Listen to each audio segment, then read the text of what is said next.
Study IQ IAS, अब तैयारी हुई अफोर्डेबल। दोस्तों, साउथ एशिया के छोटे से देश भूटान का भारत के साथ एक खास संबंध है जो कई डिकेड से चले आ रहा ज्योग्राफिकल, सोशियो कल्चरल, इकोनॉमिक और पॉलिटिकल रिलेशन के फाउंडेशन पर बिल्ट हुआ है। इस दौरान कई मौकों पर दोनों देशों को एक साथ देखा गया है। उदाहरण के तौर पर यूनाइटेड नेशंस में भूटान की एंट्री को सबसे ज्यादा बैक इंडिया से मिला था। आज भारत भूटान के न्यूमरस डेवलपमेंट प्रोजेक्ट्स के लिए रिक्वायर्ड मनी और मैन पावर प्रोवाइड करवा रहा है। लेकिन पिछले कुछ समय से चाइना और भूटान के बीच बढ़ती नजदीकियां भारत के लिए चिंता का विषय बनता जा रहा है। हाल ही में चाइना और भूटान के बीच अपने बॉर्डर डिस्प्यूट को रिजॉल्व करने के लिए 25th राउंड का सेशन हुआ। इसके बाद से कई एक्सपर्ट्स ने इस ट्रेडिशनल इंडियन एलाई के उससे दूर जाने की पॉसिबिलिटी पर कंसर्न एक्सप्रेस किया। हालांकि चाइना भूटान टॉक्स के बीच भूटान किंग जिग्मे खेसर नामग्येल वांगचुक का इंडिया विजिट पर आना एक बड़ा रिलीफ साबित हुआ। अपनी इस यात्रा के दौरान भूटान नरेश ने नई दिल्ली में पीएम मोदी से मुलाकात की। इस मौके पर पीएम ने कहा कि इंडिया भूटान के सोशियो इकोनॉमिक अपलिफ्टमेंट के लिए उसकी हेल्प करता रहेगा।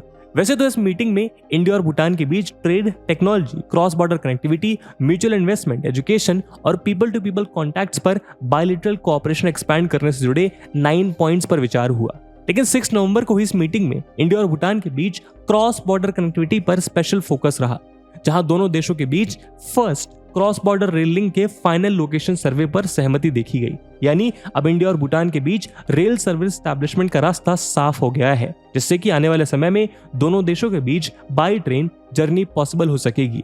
आज के डिस्कशन में हम इंडिया भूटान रेल लिंक पर चर्चा करेंगे, जहां इस वीडियो के माध्यम से इस प्रोजेक्ट को हम डिटेल में समझेंगे, साथ ही जानेंगे ये रेल लिंक दोनों देशों के लोगों को किस तरह से और करीब लाएगा। दोस्तों, इस वीडियो की इंपॉर्टेंस यूपीएससी प्रीलिम्स और मेंस के GS2 के IR सेक्शन के लिहाज से इंपॉर्टेंट है। तो चलिए शुरू करते हैं आज का डिस्कशन।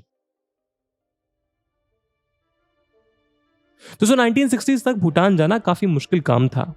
साउथ में डेंस फॉरेस्ट और नॉर्थ में हाई फ्रोजन पासेस इस स्मॉल नेशन में एंट्री को एक्सट्रीमली डिफिकल्ट बनाता था। लेकिन लास्ट 1-2 डिकेड्स में भूटान द्वारा किए गए प्लान्ड इकोनॉमिक डेवलपमेंट की वजह से कई इंटरनेशनल और डोमेस्टिक एयरपोर्ट्स की हेल्प से ये कंट्री काफी एक्सेसिबल हो गई है। अब इंडिया से Bhutan by air and road easily पहुंचा जा सकता है। इंडिया के सभी इंपॉर्टेंट एयरपोर्ट से भूटान के लिए फ्लाइट्स अवेलेबल हैं। वहीं बाई रोड भूटान के लिए 2 एंट्री रूट्स फुनशेलिंग और गिलिफू, जो वेस्ट बंगाल और असम से रिस्पेक्टिवली कनेक्टेड हैं, वो अवेलेबल हैं। भूटान सिटी फुनशेलिंग वेस्ट बंगाल के जयगांव के साथ बॉर्डर शेयर करती है। वहीं गिलेफू असम के बोंगईगांव डिस्ट्रिक्ट से करीब 50 किलोमीटर की डिस्टेंस पर है। लेकिन दोस्तों, उसके अलावा आने वाले कुछ सालों में आप बाई ट्रेन भूटान की जर्नी कर सकते हैं। मौजूदा वक्त में भूटान के लिए कोई डायरेक्ट रेल रूट नहीं है। ट्रेन से भूटान जाने के लिए इंडिया से कन्वीनियंट और बेस्ट ऑप्शंस हैं न्यू अलीपुरद्वार, सिलीगुड़ी और न्यू जलपाईगुड़ी स्टेशन और हासीमारा, जहां से उतरकर कैब या लोकल ट्रांसपोर्ट से भूटान पहुंचा जा सकता है। लेकिन अब भारत और भूटान के बीच इंटरनेशनल रेल सर्विस बहाल होगी। ये रेलवे लाइन असम के कोकराझार और भूटान के शहर गिलिफू को कनेक्ट करेगी। इंडियन गवर्नमेंट के मुताबिक 57.5 किलोमीटर लॉन्ग इस रेलवे लाइन को स्टैब्लिश करने में करीब 100 करोड़ रुपीस की कॉस्ट आएगी।